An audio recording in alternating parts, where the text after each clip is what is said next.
I'm Kenneth, a relationship coach and a psychotherapist. Don't go through a breakup alone. Click on the link in the description below to get a one-on-one coaching with me, or go to my website, askcraig.net.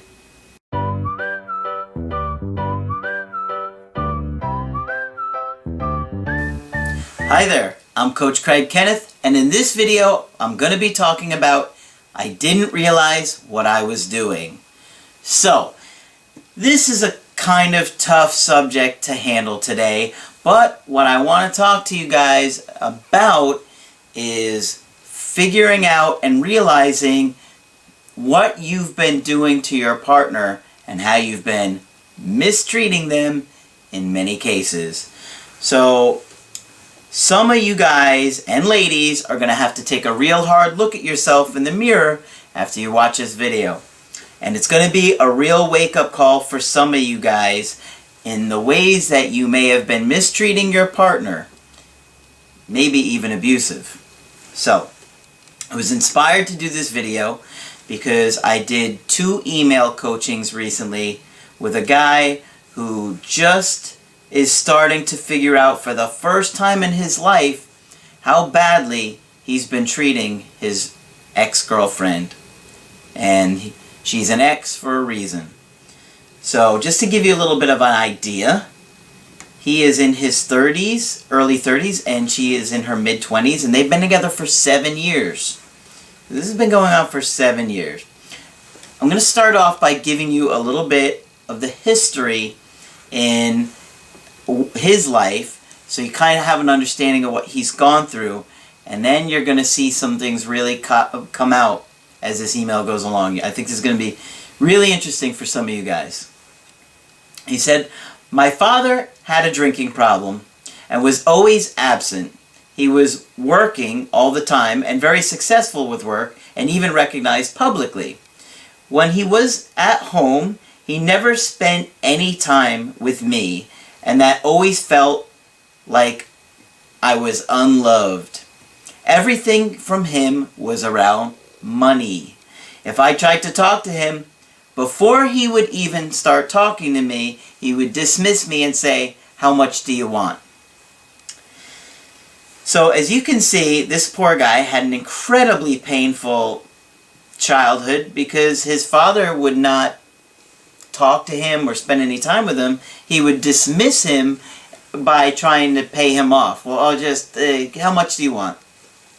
That's not what a little kid is going to need, especially when you're really small. Could you imagine what your dad is doing that? You're trying to get his attention, and he's just pushing you to the side, ignoring you, abandoning you, neglecting you.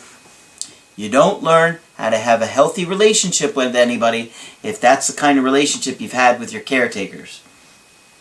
Let me go on here. "I just gave up trying to talk in the end, and I would just ask him for money. When I was 14, I started working for him. I worked really hard. I tried to do everything right, but nothing was ever good enough." Does that sound familiar to some of you guys? Maybe you grew up in a home where you didn't feel good enough, or maybe you're making your partner feel like they're not good enough. "When I would give him some paperwork, he would always ask me how many mistakes I made. He never gave me any compliments. He would just say, 'Well, that's your job, and you're supposed to do that.'" See how cruel that is? Whenever I had any kind of accomplishment in school, he would say, "Oh, well, no, you're supposed to do well, and that's your expectations." By the way, his native language is not English, so I kind of had to translate and change this around a little bit. So that's why sometimes it doesn't sound quite like it's spoken from somebody in English, because it's not. So, he said his mother treated him very badly, and she couldn't have any friends.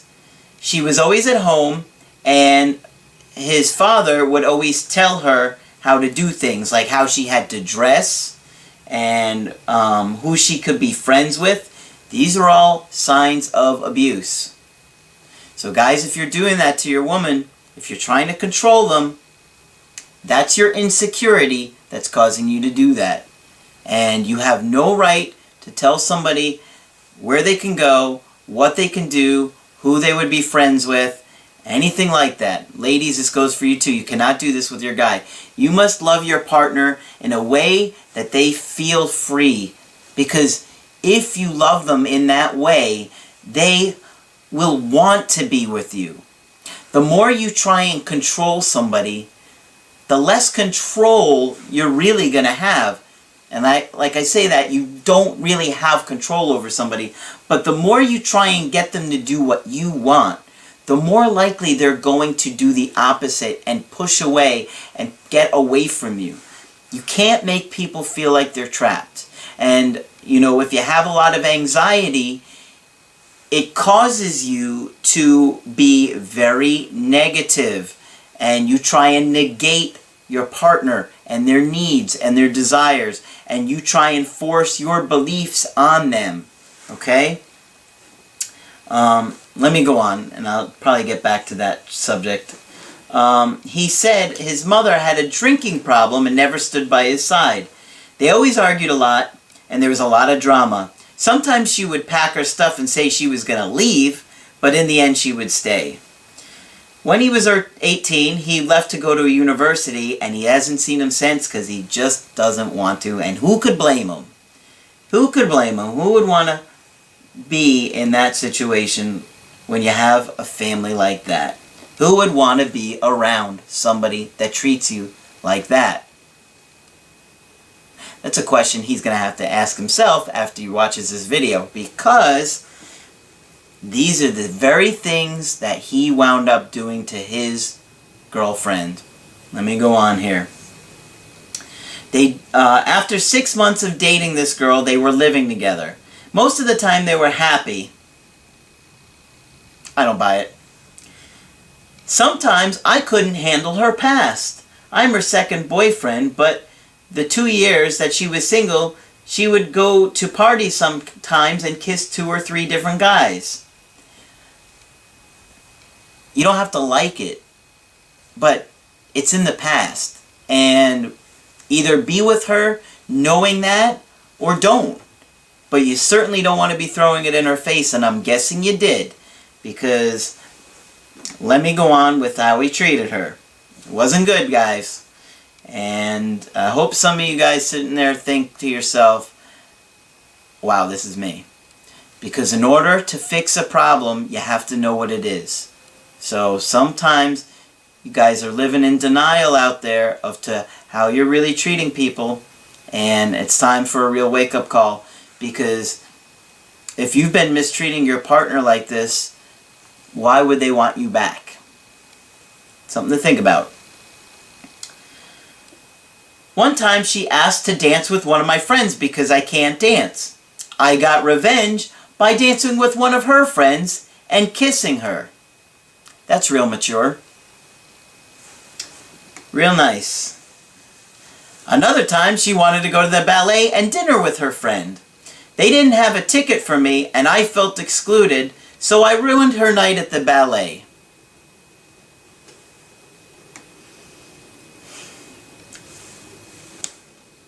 I wonder why she left you.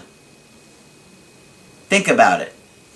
What if one of your friends got you tickets to a ball game and they only had 2 tickets and they couldn't get you another one or for your girlfriend, so you go with your buddy, but you go to dinner beforehand, and then you're like, okay, well, we're going to go to the game, and then she just ruins your night. Think about it, guys. Think about it. You have to be able to put yourself in the other person's shoes. And what you don't realize is that when you have an insecure attachment style, when you have anxiety, you lose the ability to have objectiveness. You lose the ability to have empathy for your partner, because all you care about is managing your own anxiety. So you use them like an object. You don't care what they think. You don't care how they feel. All you care about is you. And the more anxiety you have, The more insecure you are, the more likely you're going to be doing these behaviors. So, let me go on here. I never told her any compliments. When she had any achievements, I acted like it was no big deal. When she got a $300 bonus at work, I asked her why she didn't get the $700 bonus. When I'm writing you, I have been crying a lot as I am now only realizing how awful I treated her. Yep, you treated her pretty bad. Guess who you were acting like? Think about it. You were treating her exactly the way your father treated you. When you have a trauma, if you don't talk about it, and this is why I'm always telling you guys that is why the Skype sessions are so amazing. You have to try it with me, guys, because you're going to feel so much better. You have to talk about these things. If you don't want to work with me, then get a professional in your area. But go to a therapist. Deal with your issues. Or come with me and I will be happy to coach you. But if you don't talk about it, you're going to unconsciously do the same thing over and over again, unconsciously trying to understand it. That's why you need a professional. I will be able to see things that you have never seen before, you have never thought before. You are going to have aha moments that make you sit and think, oh my God, what have I done? This guy is seeing this just from 2 email coachings. And he, after the first one, he was blown away and he was just like, couldn't believe it. I mean, there was another email that he sent in between this one, and I don't want to get into that one as well, but he wants to Skype with me. The problem is he doesn't speak English, so it would be very difficult, as my Spanish is yo hablo un poquito español. Yo soy loco en la cabeza. So, we can't really do a Skype together, unfortunately, but he wants to. But he's trying to make the most out of the email coachings with me, and I think he's going to really see some things. So, I really want you guys to think about this video and your behavior in the relationship, because it's not just about getting an ex back. If you don't know how to make the relationship work, if you don't learn the skills, if you don't learn your weaknesses, the relationship will just fall apart again. So, if you'd like to get my help personally, go to my website, askcraig.net, and sign up for the coaching option that works best for you. I have email coaching and I have Skype coaching. If you liked the video and found it helpful, just put a like on there. And be sure to subscribe to the channel, because I do post videos Monday through Friday. That's it for this video. I'm Coach Craig Kenneth, and I will talk with you soon.